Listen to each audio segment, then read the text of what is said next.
தொடர்பு வைத்துக் கொள்வதை விட கர்த்தரை அடையாளம் கண்டு அவரோடு கூட நெருங்கி பழகுங்கள். You need to understand that the time will come that your government is not allowing anymore foreign preachers to come to India. நீங்கள் இதை அறிந்து கொள்ள வேண்டும். வருகிற நாட்களிலே உங்களுடைய அரசாங்கமானது வெளிநாட்டு பிரசங்கியார்களை உள்ளே அனுமதிப்பதை அவர்கள் தடை செய்ய போகிறார்கள். So you need to become independent from foreign preachers.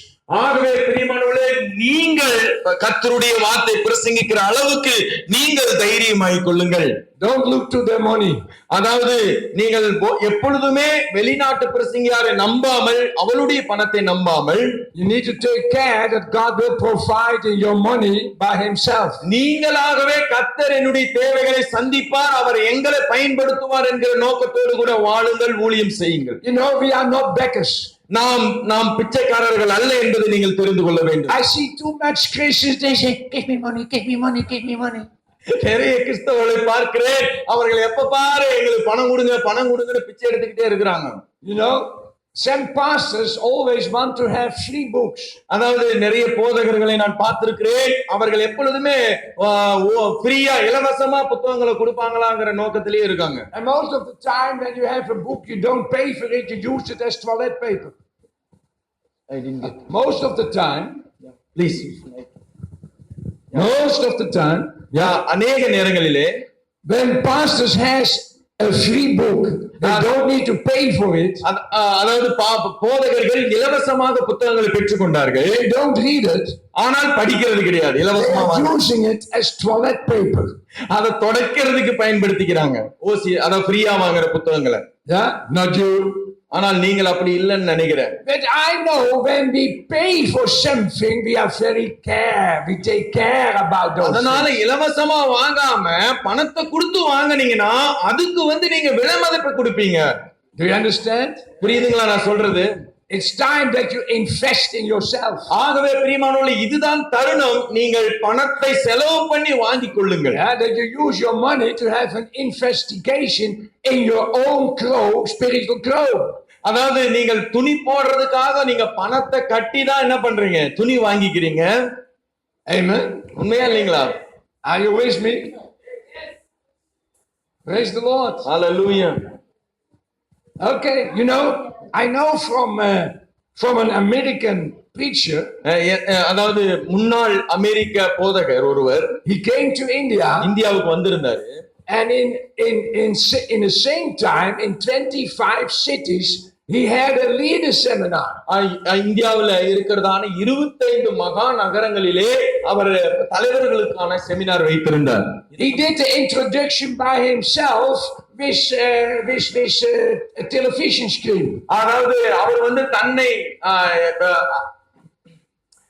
டிவியில என்ன செய்தார்னா அதுக்குரியதான விளம்பரங்களை செய்தார். And in every city he had one of his pastors to lead that seminar. ஒவ்வொரு நகரத்திலும் அவருக்குன்னு ஒரு கோஆர்டினேட்டர் வச்சிருந்தார். But you needed to pay for it. அந்த செமினாருக்காக அவர் செலவு பண்ணிட்டு இருந்தாரு.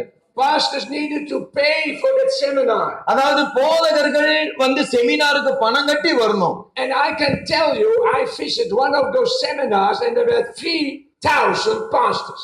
அந்த செமினார்ல பாத்தீங்கன்னா 3000 பேர் கலந்து கொண்டார்கள். And they paid for it. அந்த செமினாருக்காக பாஸ்டர்களே பணம் கட்டிட்டு செலவு பண்ணாங்க. Invested in themselves. அவங்க தங்களுடைய பணத்தை செலவு பண்ணி ஒரு செமினாருக்கு கலந்து கொண்டார்கள். And they came to all the meetings. எல்லா கூட்டத்துக்கும் அவங்க வந்தாங்க. So I can tell you, when you really want something, you want to give something. அதாவது பிரியமானவர்களே, உங்களுக்கு ஏதாவது தேவை என்றால் நீங்கள் ஏதாவது செலவு பண்ணியே ஆக வேண்டும். And it is time that you understand that. இந்த நேரத்திலே நீங்கள் புரிந்து கொள்ளுங்கள். Hallelujah. Praise the Lord. Can you hear me? Yes. Yeah? Just a minute. Hallelujah. Okay. I don't hear myself, and I like to hear myself. Yes, please check it. Hallelujah. Glory to God. Yes. Hallelujah. Yes? Yes. Is it okay? Yes, it's okay. Oh yeah. Check. Ja, dan ga ik nog. Do you have 2 cups? Praise God. So do you understand me? நீங்கள் என்ன புரிந்துக்கிறீங்களா? You know, you need to teach your church that they need to bring their tithe. பிரியமானவர்களே, உங்களுடைய சபைகளிலே நீங்கள் தசமபாகங்களை கொண்டு வரும்படியாக உங்கள் ஜனங்களுக்கு போதியுங்கள். Maybe you say, yeah, but my church people are poor. நீங்கள் எப்பொழுதுமே என்னுடைய சபை மக்கள் ஏழைகள் என்று சொல்லிக் கொண்டே இருக்காதீர்கள். Of course they are poor because they are not tithing. அதாவது அவர்கள் ஏழையாக இருந்தாலும் அவர்கள் தசமபாகங்களை கொடுக்கிறவர்களா இருக்க வேண்டும். You know, the Bible is teaching us how to gain money. அதாவது பிரியமானவர்களே, வேதம் நமக்கு திட்டவட்டமாக சொல்லுகிறது எப்படி பணத்தை கொடுக்க வேண்டும் என்று சொல்லி. He has given us the power to raise money. அதாவது ஆண்டவர் நமக்கு சொல்லி இருக்கிறார் எப்படி பணத்தை சம்பாதித்துக் கொள்ள வேண்டும் என்று. And he's telling us how. அது எப்படி என்று வேதத்திலே சொல்லி இருக்கிறார். When we bring our tithe, அதாவது ஜனங்கள் நம்ம தசமபாகங்களை கொண்டு வருவார்களா, we give back to God what belongs to him. அதாவது அவர்களுக்கு என்ன தேவையோ அதை தேவனிடத்திலே கேட்டு அவர்கள் பெற்றுக்கொள்ளலாம் உரிமையோடு. When you don't do that, you steal from him.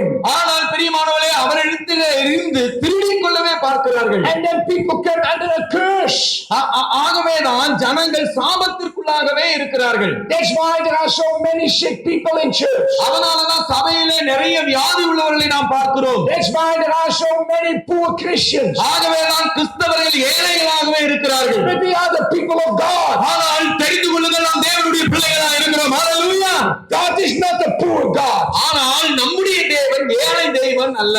We are his children. நாம் அவருடைய பிள்ளைகளா இருக்கிறோம். And the Bible is telling us, தேவனுடைய வார்த்தை சொல்லுகிறது, when we sow our tithe, நாம் நம்முடைய தசமபாகங்களை விதைப்போம், the windows of heaven are open, அந்த பரலோகத்தின் ஜன்னல்கள் திறக்கப்படுகிறது. and God is pouring out all blessing. ஆண்டவர் அவ்வழியாகவே எல்லாவற்றையும் நமக்கு பொழிந்தருளும். All blessing. ஆண்டவர் அதை வழிபோடும்படியாக கொடுக்கிறார்.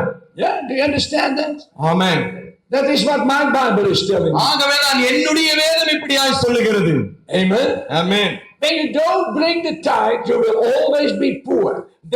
தசமபாகத்தை கொடுக்காத எவருமே ஏழைகளாகவே இருப்பார்கள். Oh, you can laugh about me. அதை பார்த்து நீங்க என்ன சிரிக்கலாம், நான் சொல்றதை பார்த்து. I am tithing. ஏனென்றால் நான் தசமபாகம் I கொடுக்கிறேன். travel around the whole world. நான் உலகம் முழுவதும் பிரயாணம் பண்ணுகிறேன். I am never sick. நான் எப்பொழுதுமே நான் வியாதியாய் படுத்ததில்லை. People try to kill me. ஜனங்கள் சில நேரத்தில் என்னை கொல்ல பார்த்திருக்கிறாங்க. But I have always a lot of angels around me. ஆனால் தேவனுடைய தூதர்கள் என்னை சுற்றிலும் உலாவிக் கொண்டே இருக்கிறதை அவர்கள் பார்த்து ஆச்சரியப்பட்டு போகிறார்கள். And that's not because I'm so good. நான் நல்லவனா இருக்கிறதுனால அல்ல.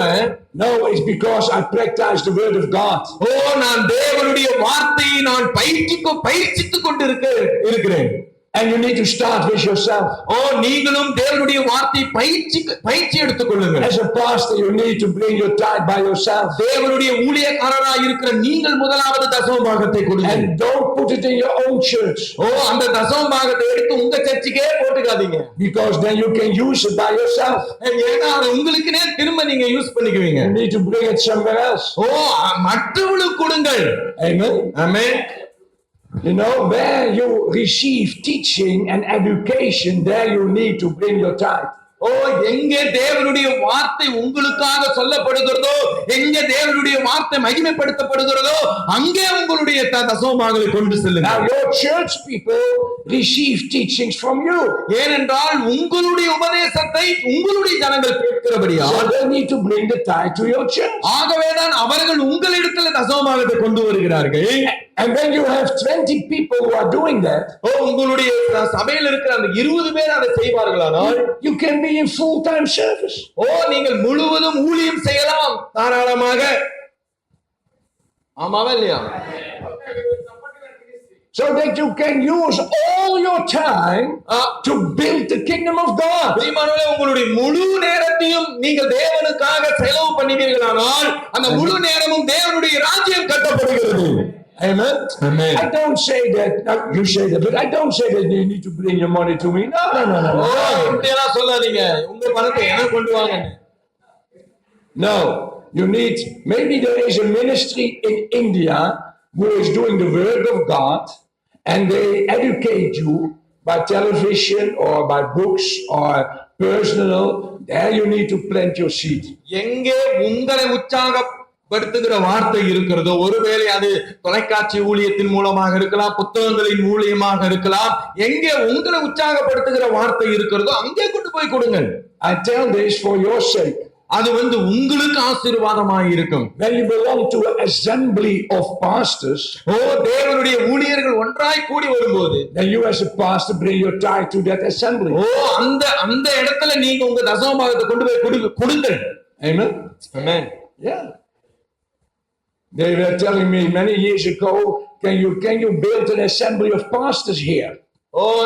நிறைய நேரத்துல எனக்கு சொல்லி இருக்கிறாங்க, நீங்க பாஸ்டர்களுக்காக ஒரு கூட்டத்தை நீங்க ஏற்படுத்துங்க அப்படின்னு சொல்லி இருக்கிறாங்க. And I told them then I need to bring the tithe to that assembly and I need to bring some special offering so that they will have more money, and I don't think that they do it, so I'm not building an assembly of pastors. பாஸ்டருக்காக நான் ஒரு சர்ச்சை கட்டணும் அப்படின்னா நீங்க எனக்கு தசமபாகத்தை கொண்டு வாங்க, அப்பதான் அதை என்னால செய்ய முடியும், ஏன்னா அப்பதான் நீங்க ஆசீர்வாதமா இருக்க முடியும் என்று சொன்னேன். புரியுதுங்களா உங்களுக்கு? But maybe people are changed. ஒருவேளை ஜனங்கள் மாறலாம். I tell this for your sake. ஆனால் உங்களுடைய நலனுக்காக நான் இதை சொல்லுகிறேன். Amen. Amen. So that you can have money. அப்பொழுதுதான் உங்களிடத்திலே பணம் எப்பொழுது. Build your congregation. அதுதான் தேவனுடைய கூடுகை. Excuse me.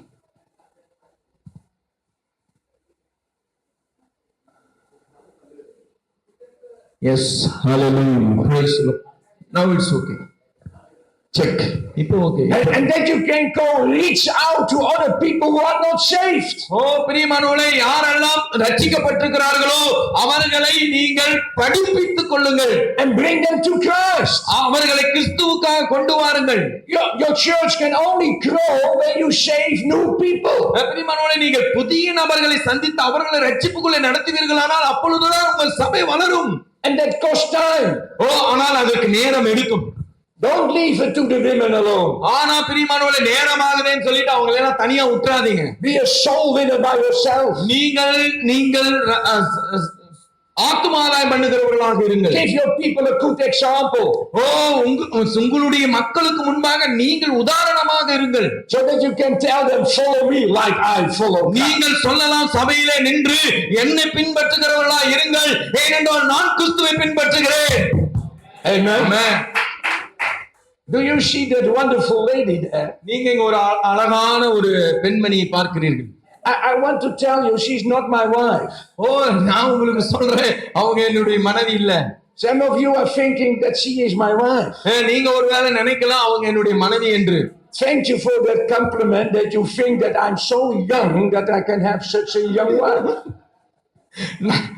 நான் இளைஞனா இருந்தாதான் அந்த இளைஞியை நான் அடைந்து கொள்ள முடியும். அதை நீங்க புரிந்து கொள்ள வேண்டும். This is my daughter. ஆனால் அவங்க என்னுடைய மகள். She is very powerful. அவங்க ரொம்ப வல்லமையுள்ள ஒரு என்னுடைய மகள். I like to take her to the mission field. ஆகவே நான் எப்பொழுதும் என்னுடைய மகளை என்னோடு கூட நான் அழைத்துக் கொண்டே வருகிறேன். Because there are always a lot of women who likes me. ஹalleluya. ஏன்னா நிறைய பெண்மணிகள் என்ன விரும்புறதுனால நான் அவங்களை எப்பொழுதும் என் பக்கத்துல வச்சுக்கிறேன்.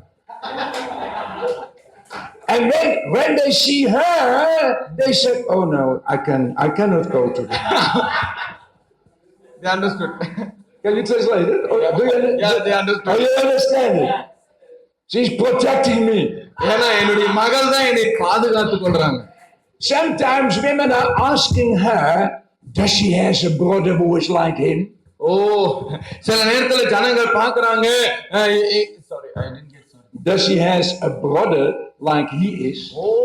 அதாவது இவரை போல உங்களுக்கு ஒரு சகோதரன் இருக்கிறாரா அப்படின்னு கேட்டிருக்கிறாங்க. No, they don't. You don't understand what he is saying? நான் சொல்றது புரியுதா? The women are asking her, okay, அந்த பெண்கள் I have a brother who is like me. Okay. அதாவது நிறைய பெண்கள் அந்த அம்மாவை பார்த்து கேக்குறாங்களா, இவர் யாரு உங்க சகோதரனா அப்படின்னு கேக்குறாங்களா. அதுதான் சொன்னேன் நான். Okay. Yeah, they got it. Yeah, you got it? Yes, sir. Now I want to tell you, I have a lot of brothers like me. in my churches, but most of them are already married. அதாவது எங்க சர்ச்சில் நிறைய சகோதரர்கள் இருக்கிறாங்க என்ன போல, ஆனா அவங்க எல்லாருக்குமே கல்யாணம் ஆயிடுச்சு. Amen. Amen. Helen, oh, you look so serious this morning. சிரிக்கணும்னு விரும்புறாரு, சிரிச்சிருங்களேன். Sorry, ladies, I am already married. எனக்கு கல்யாணம் ஆயிடுச்சு, எனக்கு ஒரு மனைவி இருக்கிறாங்க. No, I'm joking. ஓ, நான் ஜோக் அடிக்கிறாரு. Amen. சிரிச்சிருங்க. What? Oh yeah, but I am married. ஓ, நான் இளைஞனா இருக்கிறேன், இப்போ நான் வாலிபனா தான் இருக்கிறேன். I am married for 48 years with one and the same wife.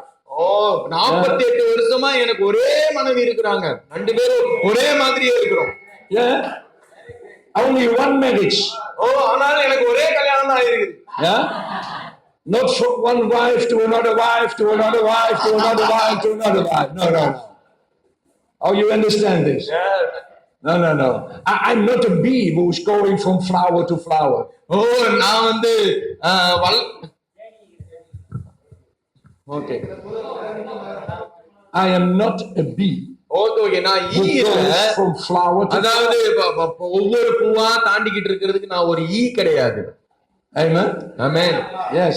Hallelujah. Hallelujah. When you are married, you need to be trustful and faithful. ஓ, உங்களுடைய திருமண வாழ்க்கையிலே நீங்கள் உண்மை உள்ளவர்களாய் இருங்கள், விசுவாசம் உள்ளவர்களாய் இருங்கள். And my wife loves me so much that she is saying, go to the nations and tell them about you. என்னுடைய மனைவி என்னை நேசிக்கிறபடியினால் தான் என்ன தனியா மற்ற நாடுகளுக்கு போங்கள், போய் ஊழியம் செய்யுங்கள் என்று என்னை அனுப்பி வைக்கிறாங்க. And she's taking care for the things in my house and in my town and in my family. அவங்க அங்க தனியா இருந்து என்னுடைய குடும்பத்தையும் என்னுடைய சபையையும் என்னுடைய ஊழியங்களையும் அவர்கள் கவனித்துக் கொள்கிறார்கள். I have 4 natural children. 4. Okay. எனக்கு 4 பிள்ளைகள் இருக்கிறார்கள். 2 boys, 2 ஆண் பையன் and 2 girls. 2 பெண் பிள்ளைகள். My youngest girl என்னுடைய இளைய பிள்ளை is very pregnant in this moment. Okay, அவங்க மாசமா இருக்கிறாங்க. Yeah, she no. அதாவது குழந்தை பிறக்கிற நேரத்துல இருக்கிறாங்க. Yeah, and in the beginning of next month, அடுத்த மாசத்தினுடைய துவக்கத்துல she will deliver the baby. அவங்க குழந்தையை பெற்றெடுக்க போறாங்க. கரங்களை தட்டி கர்த்தரை ஸ்தோத்திரிக்கலாம். So my wife is taking care about her. அதனால அவளை வந்து என்னுடைய மனைவி பாத்துக்கிறாங்க. It will be her second child. அவங்களுக்கு 2வது குழந்தை அது. Then I have an eldest son who is helping me. என்னுடைய பெரிய பையன், மூத்த பையன் இருக்கிறாரு, அவர்தான் எனக்கு உதவியா இருக்கிறாரு. He is also married. அவரும் கல்யாணம் ஆயிடுச்சு. My youngest son is also married. என்னுடைய இளைய மகன், அவனுக்கு கல்யாணம் ஆயிடுச்சு.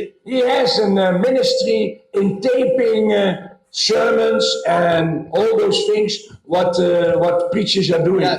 என்னுடைய இளைய பையன் வந்து அதாவது செய்திகளை எல்லாம் அவர் வந்து ரெக்கார்ட் பண்ணி அதை வந்து செய்யறதான மீடியாவில் இருக்கிறார். Media. He visited India, Nepal, Cuba and other countries. அவர் வந்து இந்தியா, நேபாள் எல்லா இடத்துக்கும் போயிட்டு இருக்கிறாரு. My eldest daughter, என்னுடைய மூத்த மகன், visit twice a year India. 2 முறை அவங்க இந்தியாவுக்கு வந்திருக்கிறாங்க. She's preaching the gospel.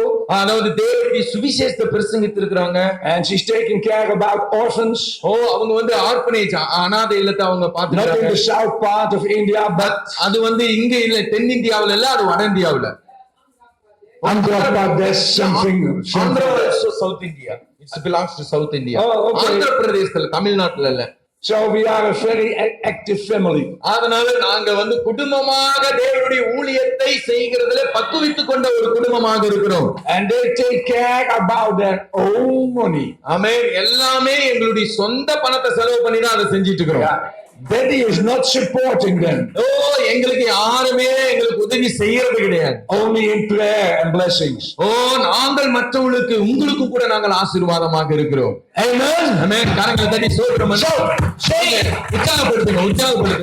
Say after my translator. Okay, என்னுடைய மொழிபெயர்ப்பாளருக்கு பின்னால நான் சொல்றதை சொல்லுங்க. I am not a mistake. நான் தவறுதலுக்குரியவனா இல்லை. I am not an accident. நான் ஏதேச்சையானவன் அல்ல. Let me explain that. நான் உங்களுக்கு விளக்குறேன். Sometimes a woman is pregnant against her will. ஓ சில நேரத்துல பெண்கள் கர்ப்பமாவது அவளுடைய விருப்பம். Yeah? உண்மையா இல்லைங்களா? It can happen also in India. ஓ இந்தியாவுல அதான் நடக்குது. Yeah? Maybe she's married. ஓ அவங்களுக்கு கல்யாணம் ஆயிடுச்சு. I hope that she's married. ஓ அவங்களுக்கு கல்யாணம் ஆயிடுச்சு. But she did not expect a child already. ஆனால் எப்பொழுது ஒரு பெண் எனக்கு குழந்தை வேண்டும் என்று விரும்புகிறாளோ, And then one day the doctor is saying you are pregnant. ஓ திடீர்னு பாத்தீங்கன்னா டாக்டர்கிட்ட போவாங்க, டாக்டர் பார்த்து சொல்லுவாங்க நீங்க மாசமா இருக்கிறீங்க. And maybe she is saying, oh no. ஓ உடனே அவங்களுக்கு ஏதாச்சும் ஆயிடும். ஐயோ இப்ப வேண்டாம். But the baby is saying, oh yes. ஆனா உள்ளுக்குள்ள இருக்கிற குழந்தை சொல்லும், ஓ நான் பிறக்கணும். I am here. நான் உனக்குள்ள வளர்ந்துட்டேன் mummy. Yeah? Sometimes, I think not in India, but in other countries, ஓ இந்தியாவுல இல்ல, ஆனா மற்ற நாட்டுல பாத்தீங்கன்னா a boy has sex with a girl. ஓ ஒரு பையன் வந்து ஒரு பெண்ணோடு கூட உடலுறவு வைத்துக் கொள்வானா. They are not married. ஓ ஆனா அவங்களுக்கு கல்யாணம் ஆகல, அதுக்கு முன்னாலே அது And நடந்துச்சு. then one day she's pregnant. ஓ திடீர்னு பார்த்தா அந்த வாலிப பிள்ளை கர்ப்பம் ஆயிடுறான்.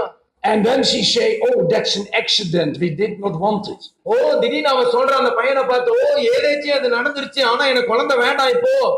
But you are not an accident. ஓ ஆனால் நீங்கள் ஏதேச்சையானவர்கள் அல்ல.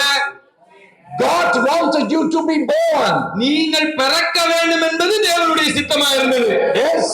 Maybe your parents not, but God wanted that you were born. உங்க பெற்றோர்கள் ஐயோ இப்ப குழந்தை வேண்டாம் நினைச்சிருக்கலாம், ஆனால் கர்த்தர் உங்களை பிறக்க பண்ணி இருக்கிறார். You know, it's like in every country, a woman and a man can have sexual intercourse.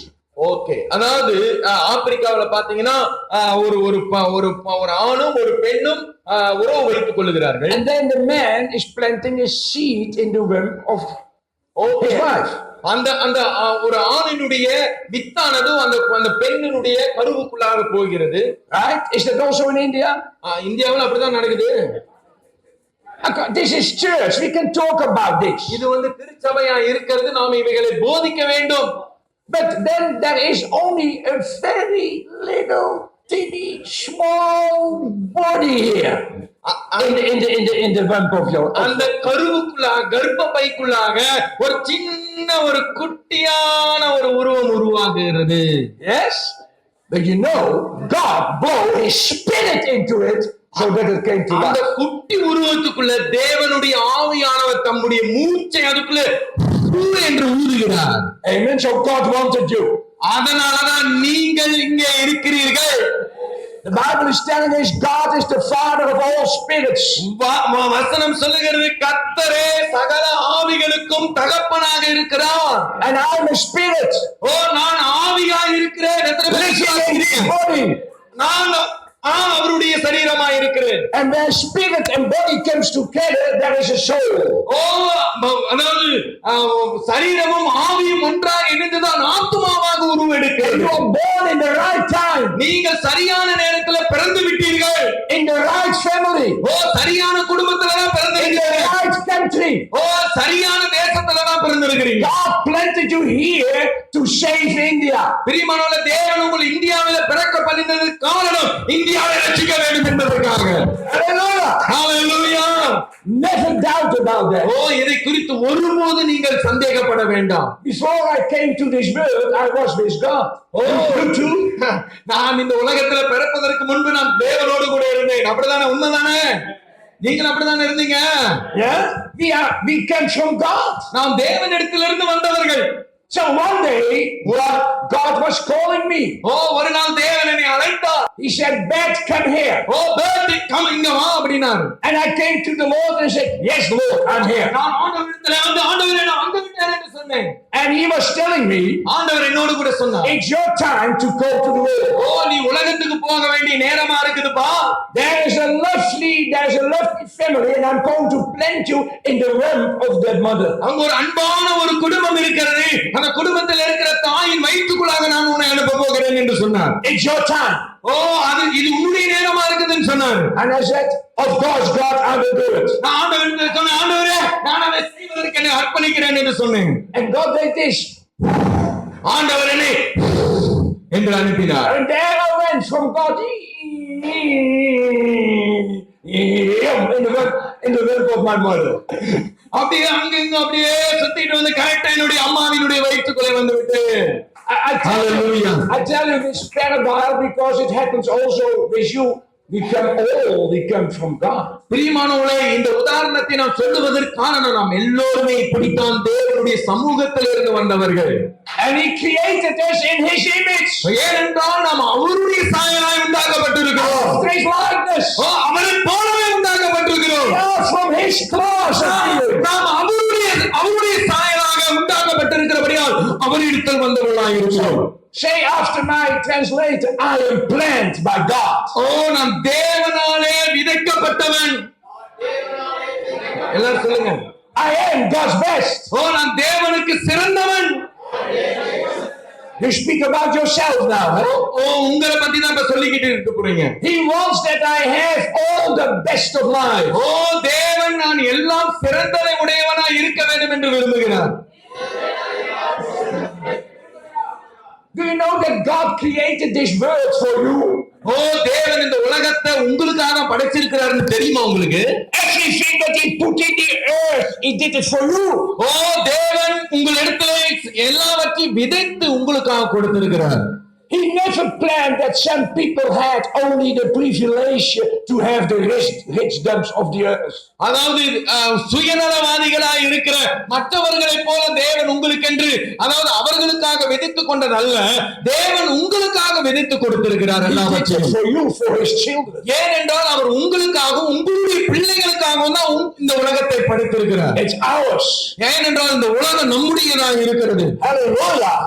அதை தேவன் விரும்புகிறார். You know, we have the promise of Abraham. தேவன் ஆபிரகாமுக்கு ஒரு வாக்குத்தத்தம் பண்ணினார். Abraham is the father of the believers. அதாவது Abraham விசுவாசிகளுக்கு தகப்பனாய் இருக்கிறான். Yeah, that's what my Bible is saying. அப்படிதான் என்னுடைய வேதம் சொல்லுது. உங்க பைபிள் என்ன சொல்லுது? And God promised him 4 things.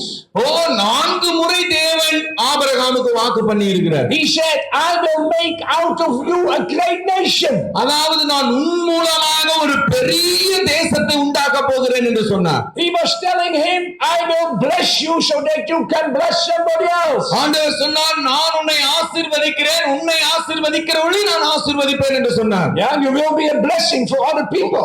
நீ மற்றவர்களுக்கு ஆசீர்வாதமாய் இருப்பாய் என்று சொன்னார். He said, I will make your name great. உன்னுடைய நாமத்தை நான் பெரியதாக்குவேன் என்று சொன்னார்.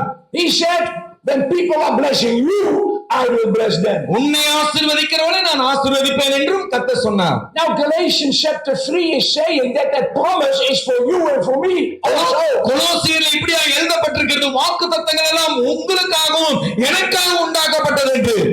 ஆமென் சொல்லுங்க. The promise was for Isaac, Jacob, and then to Christ and to everybody who is from Christ.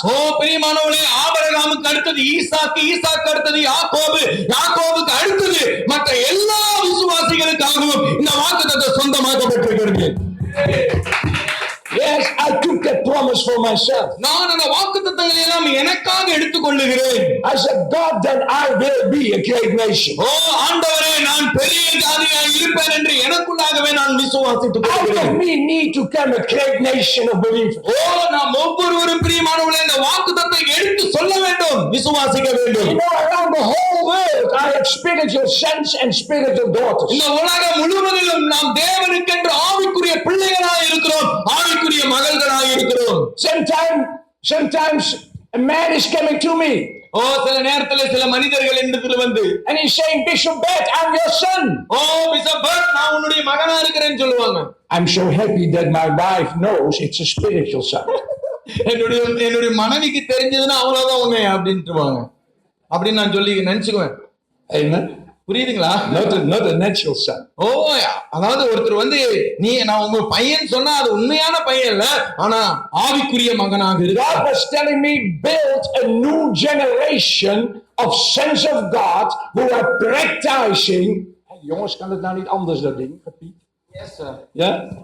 Actually, we need to stay here? Yeah. Okay.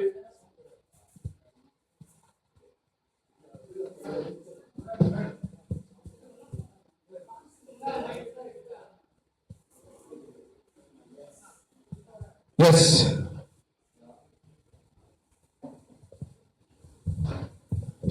God said, build me a new generation ஆண்டவர் என்னிடத்திலே சொன்னார், அதாவது ஒரு புதிய தலைமுறைக்கு real sons and daughters of God அவர்கள் தேவனுக்கென்று மகள்களாகவும் மகன்களாகவும் இருப்பார்கள் என்று who சொன்னார். are doing the same thing Jesus did. ஓ, இயேசு கிறிஸ்து என்ன செய்தாரோ அதையே நம்மளையும் செய்யும்படியாய் கர்த்தர் They வற்புறுத்துகிறார். do the works of God even greater than that. ஓ, தேவனுடைய சித்தம் அவைகளை விட பெரியதாக They இருக்கிறது. walk in the footsteps of Jesus. நாம் தேவன் இயேசு கிறிஸ்துவினுடைய பாதைகளிலே நாம் நடக்க They are வேண்டும். not complaining. அங்கே வந்து குறை சொல்லுவது இருக்காது. They are not begging. ஓ, தேவனுடைய சீசர்கள் பிச்சை எடுக்கிறார். No, they are acting upon the word of God. ஆனால் இயேசு கிறிஸ்துவோடு இருந்தவர்கள் எப்பொழுதும் செயல்படுகிறவர்களாகவே You இருந்தார்கள். know, India needs an army of real sons of God. ஓ, இந்தியாவுக்கு இப்பொழுது தேவை ஒரு பெரிய ராணுவம். அது தேவனுடைய பிள்ளைகளாக இருக்கும் ஒரு ராணுவமாக இருக்க வேண்டும். Of real daughters of God. ஓ, அது உண்மையுள்ள தேவனுக்கென்று பிரித்தெடுக்கப்பட்ட ஒரு ராணுவமாக இருக்க வேண்டும். அந்த ராணுவம் தான் முழு இந்தியாவை ரட்சிக்கும் பிரியமானவர்களே. Amen. Amen. Say after my translator, ஓ, என்னுடைய மொழிபெயர்ப்பாளருக்கு பின்பு சொல்லுங்கள். I am real somebody. ஓ, நான் உண்மையாகவே ஒருவனாக இருக்கிறேன். Seeds of greatness are in me. ஓ, தேவனுடைய பெரிய விதையானது எனக்குள்ளே இருக்கிறது. God is dwelling in me. ஓ, தேவன் என்னிடத்திலே வாசம் பண்ணி கொண்டிருக்கிறார். எனக்குள்ளே. His love is in me. ஓ, தேவனுடைய அன்பு எனக்குள்ளாக இருக்கிறது. God is working in and through me. ஓ, தேவன் எனக்குள்ளேயும் என் மூலமாகவும் கிரியை செய்து கொண்டிருக்கிறார். His power is in me. ஓ, தேவனுடைய வல்லமை எனக்குள்ளாக இருக்கிறது. God in me is good. தேவன் எனக்குள்ளே நல்லவராக இருக்கிறார். So I can be good. ஓ, நானும் நல்லவனாக இருப்பேன். I am like God. ஓ, நான் தேவனை போல இருக்கிறேன். I am created for life ஓ, நான் வாழ்வதற்காக உண்டாக்கப்பட்டவன். and for love ஓ, அன்புக்காக உண்டாக்கப்பட்டவன்.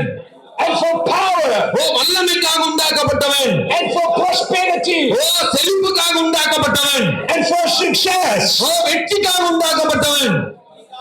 and for dignity. ஓ, தேவனுடைய அடையாளமாக உண்டாக்கப்பட்டவன். Jesus said you need to change your mind. ஆண்டவர் சொல்றாரு, உன்னுடைய மனதை மாத்து. Don't think in those false doctrines you can hear on television and from other people. அதாவது டிவியிலேயோ அல்லது மற்ற ஜனங்கள் மூலமாக கேட்கப்படுகிறதான துருபதேசங்களை நம்பாதீங்க. Read the gospel by yourself. எப்பொழுதுமே தேவனுடைய வார்த்தையோடு ஒப்பிட்டு பாருங்கள். You know, when I was born again, ஓ, நான் மறுபடியும் பிறந்தபோது I did not know that I was born again. ஓ, எனக்கு தெரியாது நான் மறுபடியும் பிறந்திருக்கிறேன். But something was inside of me. ஓ, ஏதோ ஒன்று எனக்குள்ளே. And God was speaking to me. ஓ, அது தேவன் என்னோடு கூட பேசுகிறதாக நான் And I said, God, no longer but Elfrink on the throne of his heart. Please, you come on the throne of my heart. நான் ஆண்டவரை பார்த்து சொன்னேன், ஆண்டவரே, இந்த பழைய பேர்ட் ஆனவன் எனக்குள்ளே வாழக்கூடாது. நீர் வந்து எனக்குள்ளே வாழ வேண்டும். அப்பொழுது நான் புதிய வாழ்க்கையை என்னால் வாழ முடியும் என்று சொன்னேன். And he did it. ஆண்டவர் அதை செய்தாரு. I was alone in Spain. ஓ, நான் வந்து ஸ்பெயின்ல தனிமையா இருந்தேன். I was a Dutch reformed boy. ஓ, நான் ஒரு டச்சு மகனாக பிறந்தேன். I was reading the Bible. ஓ, நான் தேவனுடைய வார்த்தையை வாசித்துக் கொண்டிருந்தேன். I even confessed my faith in God, in Jesus and in the Holy Spirit. ஓ, நான் தேவனோடும் ஆவியானவரோடும் இயேசு கிறிஸ்துவோடும் என்னையே நான் கன்ஃபஸ் அறிக்கை செய்து கொண்டிருந்தேன். But I did not have a relationship with God. ஏனென்றால் நான் பண்ணும் அறிக்கை தான் தேவனோடு கூட என்னை இணைத்து விடும். I prayed to God, but I never heard him saying something to me. நான் தேவனை நோக்கி ஜெபித்தேன், ஆனால் தேவன் ஏதோ சொல்லுவதை என்னால் கேட்க முடியாமல் இருந்தது. Maybe that was because I did the talking and I was never listening. ஓ, ஏனென்னா நான் எப்பொழுதுமே ஆண்டவர்கிட்ட பேசிக்கிட்டே இருப்பேன், ஆண்டவர் சொல்றதை கேட்டதே கிடையாது. But on a beach in Spain. O, On a beach in Spain. O, sorry. on a beach in the country Spain. ஸ்பெயின்ல இருக்கிறதான ஒரு இடத்துல நான் வாழ்ந்து கொண்டிருந்தேன். I knelt down. நான் முழங்கால் படியிட்டு நான் வாழ்கிறதான இடத்துல I said, Jesus, I want to know you. ஆண்டவரே நான் உம்மை அறிந்து கொள்ள விரும்புகிறேன் என்று சொன்னேன். Come in my life. எனக்குள்ளே வாரும் என்று சொன்னேன். Come on the throne of my heart. என்னுடைய வாழ்க்கை என்னுடைய இருதயத்தை மாற்றும் என்று சொன்னேன். Because I read that in a magazine how you need to do that. ஆண்டவரே எனக்கு அந்த மருந்து வேண்டும். அதாவது நான் எப்படி செய்தனோ அப்படிதான் நீங்களும் செய்திருப்பீங்கன்னு நினைக்கிறேன் அப்படின்னு கேட்கிறேன். I stepped aside. பிரியமானவர்களே நான் ஒரு பக்கமாக நடக்க ஆரம்பித்தேன். Not longer me on the throne. நான் தரையிலே நிக்கல. But Jesus on the throne. தேவன் வந்து நின்றார். And he did it. தேவன் அதை செய்தார். Do you know what happened? எனக்கு என்ன நடந்தது? I had a real hunger to the Bible. வேதத்தின் மேலே எனக்கு ரொம்ப பசியா இருந்தேன். So I was sitting on the beach. நான் ஒரு சேர்ல, அத ஈச்சர்னு சொல்லுவாங்க. My children were playing in the sea. என்னுடைய பிள்ளைகள் எல்லாம் விளையாடிட்டு இருந்தாங்க. And I was reading the Bible. நான் அப்போது வேதத்தை திறந்து நான் The New Testament. பழைய ஏற்பாட்டை வாசித்தேன். And God opened my spiritual eyes. ஆண்டவர் என்னுடைய ஆவிக்குரிய கண்களை திறந்தார். And he gave me understanding. ஆண்டவர் வசனத்தை புரிந்து கொள்ளும் ஒரு அறிவை எனக்கு கொடுத்தார். And he was telling me the spiritual gospel. தேவன் எனக்கு ஆவிக்குரிய சுவிசேஷத்தை கற்றுக் கொடுத்தார். ஹalleluya. And he wrote it in my heart. அதை என்னுடைய இருதயத்தில் எழுதினார். And I was reading. நான் படித்துக் கொண்டே இருந்தேன். And I said, God, you just put that in the Bible. ஆண்டவரே இதை வேதத்தில் வைத்திருக்கிறீர் என்று ஆச்சரியமாய் கர்த்தரிடத்தில் கேட்டேன். I have read it many times, but I did not show. நிறைய முறை பைபிளை படிச்சிருக்கிறேன். ஆனா இப்ப படிக்கும்போது அது புதுசா இருந்தது எனக்கு. Because of my new birth. ஏனென்றால் என்னுடைய புதிய வாழ்க்கை என்னை அப்படியே மாற்றி விட்டது. I received the spiritual understanding. நான் ஆவிக்குரிய அறிந்து கொள்ளுதலை நான் புரிந்து கொண்டேன். And I was asking the Lord, but how is it this then? ஆண்டவரே இது ரொம்ப புதுசா இருக்குது. நான் ஏற்கனவே பார்த்திருக்கிறேன் என்று கர்த்தரிடத்தில் God said, read on, you will find it. நீ இப்படியே படிச்சுக்கிட்டே இருந்தீனா உனக்கு எல்லாத்தையும் கண்டுபிடிச்சுக்கோ போ என்று கர்த்தர் சொன்னார். I don't have the gospel from people. I don't have the gospel from somebody else.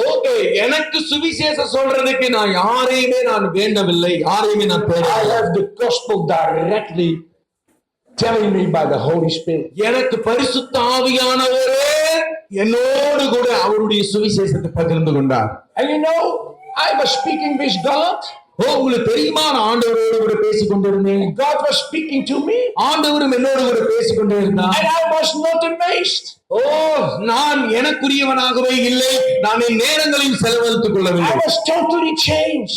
என்னுடைய வாழ்க்கை முழுவதுமாக மாற்றப்பட்டது. Then I read in my Bible that I needed to be baptized.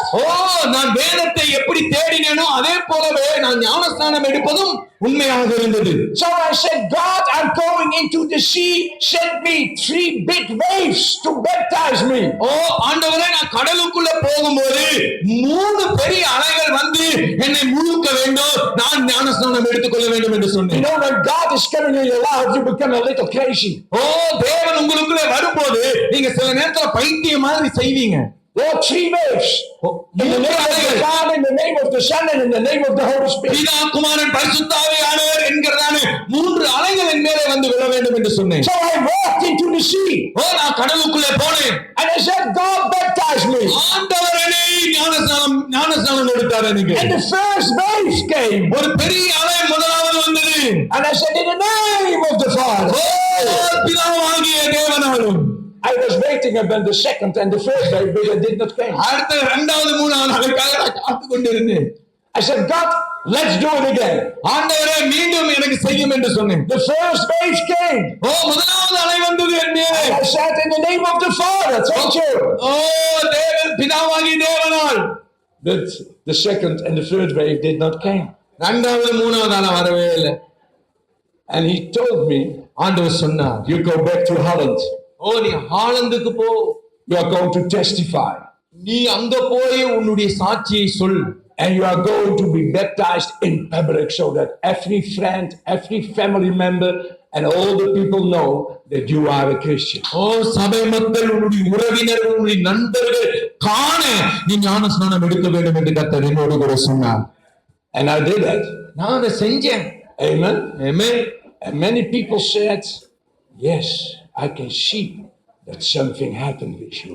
நிறைய மக்கள் என்னை பார்த்து சொன்னார்கள், பட் ஏதோ ஒன்று உனக்குள்ளே நடந்து கொண்டிருக்கிறது என்று சொன்னார்கள். From that time, I had a big relationship with God and with Jesus by the Holy Spirit. அந்த நாள்ல இருந்து பிதாவாகிய தேவனோடு, குமாரனோடு, பரிசுத்த ஆவியானவரோடு என்னுடைய நெருக்கம் அதிகமாக I'm இருந்தது. a happy boy. ஓ நான் இப்ப சந்தோஷமுள்ள ஒரு மகனாக இருக்கிறேன். Yeah? I am 70 years young. நான் 17 70. ஓகே, நான் இப்பொழுது 70 வயது இளைஞனா இருக்கிறேன். But I feel like I am 18. ஆனால் எனக்குள்ள 18 வயசுக்குரிய ஒரு வாலிபனுக்குரிய சக்தி இருக்கிறது. Hallelujah! ஓ ஹalleluya!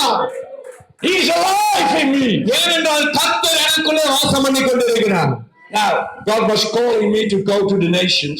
ஆண்டவர் என்னை பார்த்து சொன்னார், இப்போது நீ உலக நாடுகளுக்கெல்லாம் போக வேண்டும் என்று He சொன்னார். was showing me what He wanted me to do. ஆண்டவர் எனக்கு என்ன காண்பித்தாரோ அதை செய்ய வேண்டும் என்று கர்த்தர் விரும்பினார். It was so much. அது ரொம்ப அதிகமா இருந்தது. I was asking the Lord, how are we going to do that? ஆண்டவரே, நான் எப்படி இவ்வளவு பெரிய காரியத்தை நான் செய்வேன்னு கர்த்தரிடத்தில் And கேட்டேன். God was ஆண்டவர் சொன்னார், saying me 2 words, by miracles and signs. 2 வார்த்தையோடு கர்த்தர் என்னோடு பேசினார். ஒன்று, அற்புதங்களினாலும் அடையாளங்களினாலும் வசனத்தை உறுதிப்படுத்துவேன் என்று சொன்னார். And I knew that's the only way to do my job. எனக்கு தெரியும், நான் செய்யற வேலை உறுதிப்படுத்துவது 2 தானே. Amen. Amen. Because when people see the miracles and the signs, they can believe that God exists. ஓ அற்புதங்களையும் அடையாளங்களையும் ஜனங்கள் காண்பார்களானால் கர்த்தர் ஜீவனுள்ளவராய் இருக்கிறார் என்று ஜனங்கள் அறிந்து கொள்வார்கள். Amen. Amen. Even the Muslims saw the greatness of God. அதாவது இஸ்லாமியர்கள் கர்த்தருடைய பெரிய காரியங்களை கண்டு விசுவாசிப்பார்கள். Hallelujah. Amen. Muslims are saved. ஓ இஸ்லாமியர்கள் ரட்சிக்கப்பட்டு கொண்டிருக்கிறார்களே. They have an encounter with the living God. ஓ அவர்கள் ஜீவனுள்ள தேவனிடத்திலே அவர்கள் வந்து கொண்டிருக்கிறார்கள். They need to preach the living God. ஓ நாமும் ஜீவனுள்ள தேவனை பற்றி சொல்ல வேண்டும், பேச வேண்டும். Amen. Amen. Sometimes in Holland, ஓ சில நேரங்களில் ஹாலந்து on தேசத்தில் Sunday morning, அதாவது ஞாயிற்றுக்கிழமை காலையில Christians go to church. அதாவது கிறிஸ்தவங்க சர்ச்சுக்கு போவாங்க.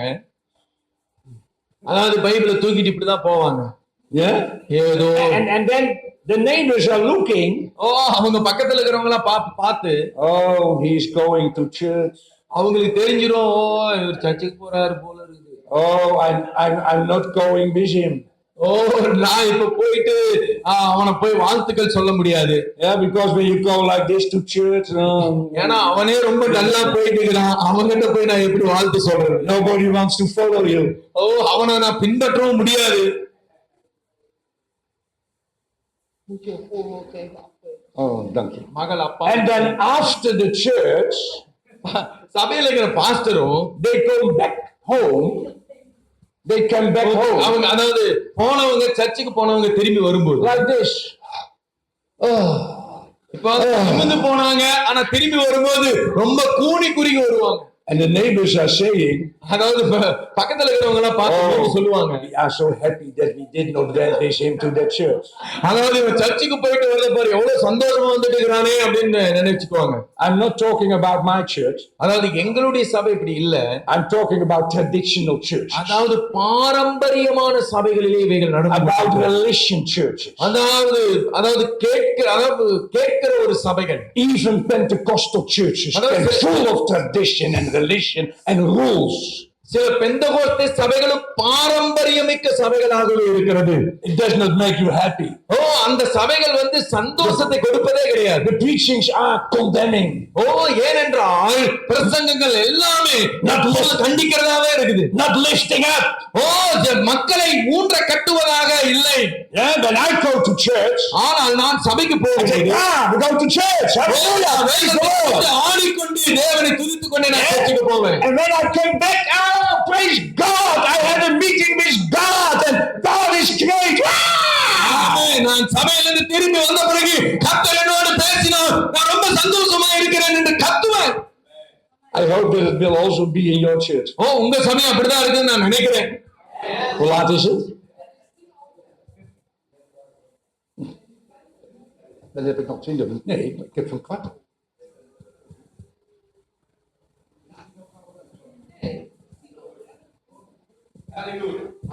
Now, we are talking yesterday about the blueprint of God in building His house. அதாவது நேற்றுக்கு ப்ளூ பிரிண்ட் அப்படின்னா என்னது? வரைபடம். ஓகே, கர்த்தர் தம்முடைய சபையை குறித்ததான வரைபடத்தை குறித்ததான செய்தியை நான் நேற்றுக்கு போதிச்சேன். And His dwelling place starts in every member of your church. அதாவது அவருடைய வாசஸ்தலமானது உங்கள் சபையில் இருக்கிற ஒவ்வொரு ஆத்மாவின் மூலமாக We are talking உருவாக்கப்படுகிறது. about the temple of God. நாம் தேவனுடைய ஆலயத்தை குறித்து பார்த்தோம். It's not a building. அந்த ஆலயமானது இந்த மாதிரி கட்டடம் I கிடையாது. am a temple of God. நான் தேவனுடைய ஆலயமாக இருக்கிறேன். God dwells in me. தேவன் எனக்குள்ள வாசம் பண்ணுகிறார். You are a temple of God. நீங்களும் தேவனுடைய ஆலயமாக இருக்கிறீர்கள். Amen. உண்மையா இல்லைங்களா? Not a building. இந்த பில்டிங் கட்டடம் கிடையாது. Of course, it's nice to have a building. அதாவது நல்ல அருமையான கட்டடம் இருக்கிறது நல்லதுதான். Because when it is raining, you can sit right. Sorry. When it is raining, okay. ஏன்னா அருமையான கட்டடம் இருப்பதனால நீங்க மழைக்கும் அதாவது வெயிலுக்கும் பாதுகாப்பா இருப்பீர்கள். when the sun is shining, you can sit in the shadow. அதாவது வெயிலுக்கும் நீங்க பாதுகாப்பா இருப்பீங்க. Yeah, but your people need to be living stones so that you can build your congregation as a living house of God. பிரியமானவர்களே, உங்களுடைய சபையில் இருக்கிற ஒவ்வொரு ஆத்மாவும் ஜீவனுள்ள கற்களாய் இருக்கிறபடினாலே அவர்கள் மூலமாக சபையின் பெருக்கமானது உங்களுக்கு உண்டாகும். And it starts with the foundation. ஆனால் அந்த பெருக்கமானது ஒரு அஸ்திபாரத்தின் மேலே ஆரம்பிக்கிறது. Now, I put it here again. இந்த இடத்துல இருக்கிறதான இந்த காரியங்கள் When you don't lay this in your life, you will never grow in the full measure of Jesus. பிரியமானவர்களே, repentance of death work, அதாவது மரணத்தில் இருந்து ஒரு மன மாறுதல் உங்களுக்கு உண்டாகாமல் உங்களுடைய அஸ்திபாரமானது என்றைக்குமே வளராது. It starts with repentance of dead works. அதாவது மரணத்துக்குரியதான வார்த்தைகளை நீங்கள் அறிக்கை செய்து விட்டுவிட வேண்டும். Every work what is not started by the Holy Spirit is a dead word. பிரியமானவர்களே, தேவனுடைய ஆவியானவரால் கொடுக்கப்படுகிற வார்த்தை அல்லாத மற்ற எந்த வார்த்தையும் மரணத்துக்குரிய வார்த்தைகளாக இருக்கிறது. Every word where the Holy Spirit is not in is a dead word. தேவனுடைய ஆவியானவர் இல்லாத எந்த ஒரு வார்த்தையும் மரணத்துக்குரிய வார்த்தையாக இருக்கிறது. Every word that is not producing the fruits of the Spirit is a dead word. எந்த ஒரு வார்த்தையும் ஆவியை உண்டாக்குகிற வார்த்தையா இல்லாமல் இருக்குமானால் அவைகள் மரணத்துக்குரிய வார்த்தையாக இருக்கிறது. Now, I cannot say much about that because we need to come back to explain this very seriously.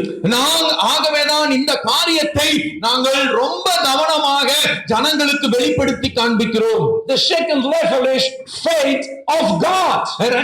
அஸ்திபாரத்தினுடைய அடுத்த கட்டமானது தேவன் மேலே விசுவாசமாய் இருப்பது. Please people, go sit down. You are disturbing the meeting because you are too late. அதாவது உட்கார்ந்துட்டு இருக்கிறவங்களை disturb பண்ணாதீங்க யாரும். This is not a church meeting. இது வந்து சபை ஊழியம் அல்ல. This is a conference for leaders. Yes, இது வந்து தலைவர்களுக்காக கொடுக்கப்படுகிறதான ஒரு கருத்து. There need to be some discipline here. Yes, இங்க வந்து ரொம்ப அதாவது So you need to have the faith of God. நமக்கு தேவன் மேல விசுவாசம் தேவை. Not faith in God. தேவனுக்குள்ள விசுவாசம் இல்லை. But the faith of God. தேவனுடைய விசுவாசம் தேவை. So that you also can have faith in God. அதான் தேவன் மேல விசுவாசம் இருந்தால்தான் தேவனுக்குள்ள நீங்கள் விசுவாசமாய் இருப்பீர்கள். Because the Bible is saying everything is possible who have faith. வேதம் சொல்லுகிறது ஒவ்வொரு காரியத்தினுடைய முடிவும் விசுவாசத்தோடு கூட இருக்கிறது. So he gave us faith when we were born again. ஆகவேதான் நாம் விசுவாசத்தினாலே மீண்டும் பிறந்திருக்கிறோம். We have the same faith what Jesus had. நாம் கர்த்தராகிய இயேசு கிறிஸ்துவுக்குள் இருந்ததான அதே விசுவாசத்தை உடையவர்களாய் இருக்கிறோம். You receive the faith of God in your spirit. ஏனென்றால் நீங்கள் தேவனுடைய ஆவியானவராலே நீங்கள் விசுவாசத்தை பெற்றுக் கொண்டீர்கள். And Jesus said when you speak to a mountain, the mountain will be removed. ஆகவேதான் நீங்கள் மலையை பார்த்து பேசுவீர்களானால் மலை சுக்குநூறாக faith of God, you know it's possible. ஓ உங்களுக்குள்ள தேவனுடைய விசுவாசம் இருக்குமானால் இது என்னாலே நடக்கும் என்று நீங்கள் நம்பலாம். You know the doctrine of baptizing. Okay, மூன்றாவது அதாவது ஞானஸ்நானத்தை குறித்ததான உபதேசத்தை பார்க்கிறோம். Baptizing into water. ஓகே, ஜலத்தினாலே ஞானஸ்நானம் பெற்றுக் கொண்டது. You know,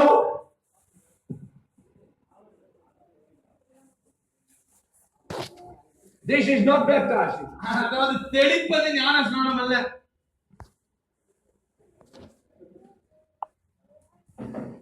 This is not baptizing. அதாவது தெளிப்பது ஞானஸ்நானம் அல்ல. The only thing what is baptized is the finger of the preacher. அதாவது விரலினாலே தொட்டு தெளிப்பது ஞானஸ்நானம் அல்ல. உண்மையா இல்லைங்களா? So a lot of reference in Holland, they have a very holy finger.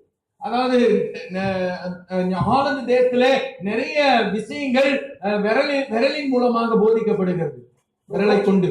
Because in those traditional church, they baptizing babies and they do.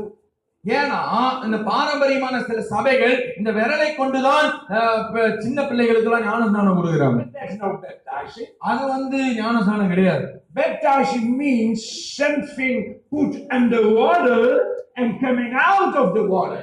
ஞானஸ்நானம் என்பது மனுஷன் நீருக்குள்ளாக அமுக்கப்பட்டு அவன் மீண்டும் வெளியே எழுப்புவதுதான் ஞானஸ்நானம். You know, when I came to Christ, I died. ஓ பிரியமானவர்களே, நான் கிறிஸ்துவுக்குள்ளே வரும்போது நான் மரித்தேன். Hallelujah. Amen. I identificate myself with his death. ஓ நான் என்னுடைய மரணத்தினாலே கிறிஸ்துவை வெளிப்படுத்துகிறவனாய் And இருந்தேன். when I'm baptized into water, I am burying the old life. ஓ நான் நீருக்குள்ளே மூழ்கும் போது நான் அடக்கம் பண்ணப்படுகிறவனாய் இருக்கிறேன். And then I'm coming out of the water, I come out in the new life of Christ. நான் நீருக்குள்ளே இருந்து வெளியே வரும்போது எனக்குள்ள ஒரு புதிய வாழ்க்கை ஆரம்பித்து விடுகிறது. I'm a new creation. நான் ஒரு புதிய படைப்பாக இருக்கிறேன். The old passed away, the new did come in my life. ஓ பழையவைகள் எல்லாம் ஒழிந்து போயின, எல்லாம் புதிது எனக்குள்ள உண்டாயின. And I never look back. ஓ நான் மீண்டும் அந்த பழசை பார்க்க முடியாது. And you don't need to look back also. ஓ நீங்களும் பிரியமானவர்களே பழசை திரும்பி பார்க்காதீங்க. It's over. ஓ அது முடிஞ்சிச்சு. The past is over. ஓ கடந்த வாழ்க்கை முடிந்து விட்டது. The future is in you. ஓ உங்களுக்கு முன்பாக வருங்காலங்கள் வைக்கப்படுகிறது. It has to do with your mind. ஓ அவைகள் உங்களுடைய மனதுக்குள்ளாக இருக்க You வேண்டும். know, I am resurrected from death. நான் மரணத்திலிருந்து உயிர்ப்பிக்கப்பட்டேன் என்கிறதான சிந்தனை உள்ளவர்களாய் நீங்கள் I இருக்க வேண்டும். identify myself with the resurrection of Christ. ஓ நான் கிறிஸ்துவின் உயிர்த்தெழுதலை வெளிப்படுத்துகிறவனாய் இருக்கிறேன் என்கிற சிந்தனை உங்களுக்குள்ளாக இருக்க வேண்டும். When he was resurrected, I am resurrected. ஓ இயேசு கிறிஸ்து எப்படி உயிர்த்தெழுந்தாரோ அப்படியே நான் உயிர்ப்பிக்கப்பட்டிருக்கிறேன் என்கிற விசுவாசம் உங்களுக்குள்ள இருக்க வேண்டும். I will never die. ஓ நான் இனி ஒருபோதும் மரிப்பதில்லை. Oh, my body can die, ஓ என்னுடைய சரீரம் மரிக்கலாம், but not me. ஓ எனக்குள்ளே நான் மரிக்க முடியாது.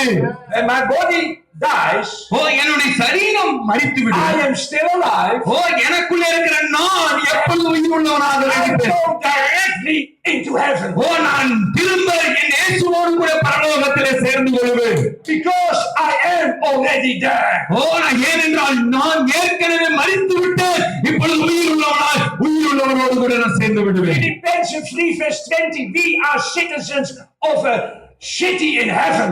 ஓ நமக்காக பரலோகத்திலே நகரமானது ஆயத்தமாக்கப்பட்டிருக்கிறது என்று வேதத்தில் I எழுதப்பட்டிருக்கிறது. belong to the New Jerusalem. ஓ நான் புதிய எருசலேமுக்கு ஆயத்தம் பண்ணப்பட்டிருக்கிறேன், நான் உடையவனாய் I இருக்கிறேன். belong to the heavenly Jerusalem. ஓ நான் பரலோகத்தில் இருக்கிற புதிய எருசலேமுக்கு சொந்தக்காரன். Because Revelation 22 is telling me the heavenly Jerusalem is the church. ஓ பிரியமானவர்களே, வெளிப்படுத்தின விசேஷத்தில் இப்படி எழுதப்பட்டிருக்கிறது, அந்த புதிய எருசலேமானது திருச்சபையாக இருக்கிறது. It's the wife of Jesus. அந்த திருச்சபையானது இயேசு கிறிஸ்துவினுடைய மணவாட்டியாக இருக்கிறது. Wow, hallelujah. எவ்வளவு சந்தோஷமான செய்தியை கேட்கிறீங்க. ஹalleluya. And there are no tears, there is no pain, there is nothing of harm things in our life. அங்கே அழுகை இல்லை, அங்கே வியாதி இல்லை, அங்கே வேதனை இல்லை, எப்பொழுதுமே சந்தோஷம் மகிழ்ச்சி தான். That's why I'm so happy. ஆகவே நான் எப்பொழுதும் has nothing to tell me. ஓ பிரியமான இந்த உலகமானது ஒண்ணுமே நமக்கு கற்றுக் கொடுக்காது. Only God. ஆனால் கர்த்தர் மாத்திரமே நமக்கு சந்தோஷத்துக்குரிய காரியத்தை கற்றுக் கொடுக்கிறவர். அவராலே மாத்திரம் முடியும். ஆமென். Then baptizing in the Holy Spirit. ஓ பரிசுத்த ஆவியானவராலே ஞானஸ்நானம் எடுத்துக்கொள்வது. I will talk later about that. அதை நான் அப்புறமாக நான் உங்களுக்கு Laying சொல்கிறேன். of hands, that's spiritual warfare. ஓ கரங்களை வைத்தல் என்பது ஆவிக்குரிய யுத்தமாக இருக்கிறது. I will tell you tomorrow about spiritual warfare. நாளைக்கு உங்களுக்கு ஆவிக்குரிய யுத்தத்தை பற்றி நான் பேசுகிறேன். Eternal judgment. ஓ அதாவது நித்திய நியாய தீர்ப்பு. It already happened. ஓ அது ஆல்ரெடி வந்துருச்சு. Jesus said, now ஆண்டவர் சொன்னார் இப்போது the evil one is flowing out. ஓ அசுத்தமானவன் சுத்திக் கொண்டிருக்கிறான். And it is for eternity. அதுதான் நித்தியத்துக்குரிய காரியமாக When I இருக்கிறது. came to Christ, நான் கிறிஸ்துவுக்குள்ளே வந்தபோது Jesus took the bad guy, O throw it out of me, ஓ அந்த பழைய மனுஷனை கர்த்தர் எடுத்து அவனை தூக்கி போட்டார். and he came in. Jesus came in. ஓ இயேசு எனக்குள்ளே வந்து விட்டார் இப்போது. And he's not dwelling together with the devil. ஓ இனி பிசாசானவன் எனக்குள்ளே வாசம் பண்ண முடியாது. I am free in eternity. I'm free.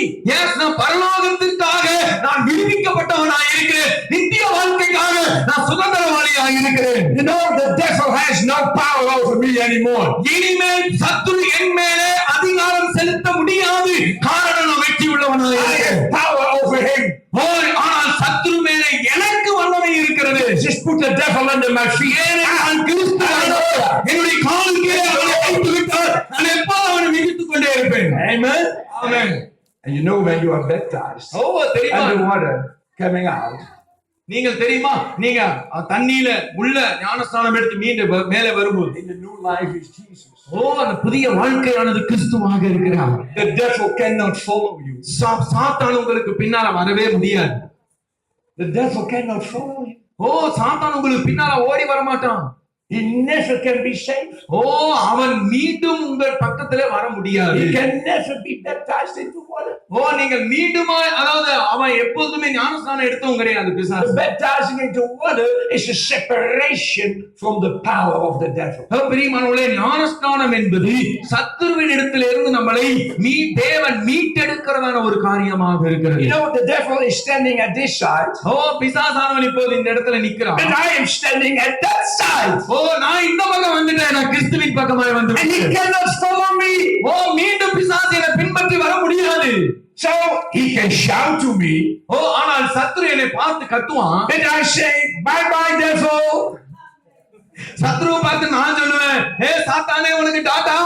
I don't belong to you anymore. ஓ சாத்தானே நான் இனிமேல் உனக்கு சொந்தக்காரன் இல்லைன்னு நான் சொல்லுவேன். I belong to Jesus. நான் இப்ப கிறிஸ்துவுக்கு சொந்தமாயிட்டேன். He is my Lord. அவர் தான் எனக்கு தேவன். அவனை பார்த்து அப்படின்னு சொல்லுவேன். Amen. ஆமென். பைத்தியக்காரன் சாத்தானே. Sometimes people are saying, but then you make the devil mad. ஓ சில நேரத்துல ஜனங்க வந்து என்னை பார்த்து சொல்லுவாங்க, பாஸ்டர் நீங்க சாத்தானை பைத்தியக்காரனாக்கிட்டீங்களே. I said, no problem. I am mad upon him. Sorry. There's no problem. I am mad upon him. ஆமென். எனக்கு ஒன்றும் பிரச்சனை கிடையாது அவனை பைத்தியக்காரனாக்குவது. I am angry upon him. ஓ நான் அவன் மேல ரொம்ப கோபமா இருக்கிறேன். When I see that he binds Christians in poverty and in sickness and in all kinds of problems and in failures, I become angry. ஆமென். ஏன் நான் கோபமா இருக்கிறேன்னா பிசாசு கிறிஸ்தவங்களை ஏழைகளாக வச்சிருக்கிறான், தரித்திரனாக வச்சிருக்கிறான், வியாதி உள்ளவனாக வச்சிருக்கிறான், கிறிஸ்தவங்களை ஒடுக்கி கொண்டே இருக்கிறான். அதை பார்க்கும்போது எனக்கு அவன் மேல ரொம்ப கோபம் வருதுயா. Because he has no right to do that. ஏன்னா அவன் கிறிஸ்தவர்கள் மேலே அதிகாரம் செலுத்துவதற்கு அவனுக்கு ஒரு அதிகாரமும் கிடையாது. He's a liar. அவன் வந்து பொய்காரனா இருக்கிறான். He's a deceiver. ஓ அவன் வஞ்சிக்கிறவனா இருக்கிறான். And it makes me more angry to come to the nations to set the Christians free. ஆகவே நான் எனக்கு ரொம்ப கோபமா இருக்குது. ஒவ்வொரு நாட்டுக்கும் போய் கிறிஸ்தவர்களை விடுதலையாக்க வேண்டும் என்பது என்னுடைய வாதமாக இருக்கிறது. So to lay the foundation in your life is to identify yourself with Christ. ஓ பிரியமானவர்களே இந்த அதாவது இந்த அஸ்திபாரங்களை எல்லாம் நாம் போடுவதற்கு காரணம் நாம் கிறிஸ்துவை வெளிப்படுத்துகிறவர்களாக இருக்கிறோம். In his death, அவருடைய மரணம், in his resurrection, அவருடைய உயிர்த்தெழுதல், in his spirit-filled life. ஓ அவருடைய ஆவிக்குரிய நிறைவு, in doing the works of God, ஓ தேவனுடைய வார்த்தையின்படி செய்வது, following Him in His footsteps, அவருடைய பாதைகளை பின்பற்றுவது, to speak like Him, அவரை போலவே பேசுவது, to think like Him, அவரை போலவே சிந்திப்பது, to feel like Him, அவரை போலவே உணர்வது, and to act like Him. ஓ அவரை போலவே செயல்படுவது. Okay, I stop here. இவைகளின் மூலமாக நாம் கிறிஸ்துவை வெளிப்படுத்துகிறவர்களாய் இருக்கிறோம். Is there already tea? Is there வந்துச்சா already... pastor? Stanley pastor tea வந்துச்சா? Yes or no? No. 5 minutes. Okay, only 5 minutes. Okay, would we stop for 5 minutes? Yeah. Can we sing a song? Oh, Pastor, let's sing a song. Then tea is coming. Amen. பாட்டு. யாராவது பாடுறவங்க இல்லையா?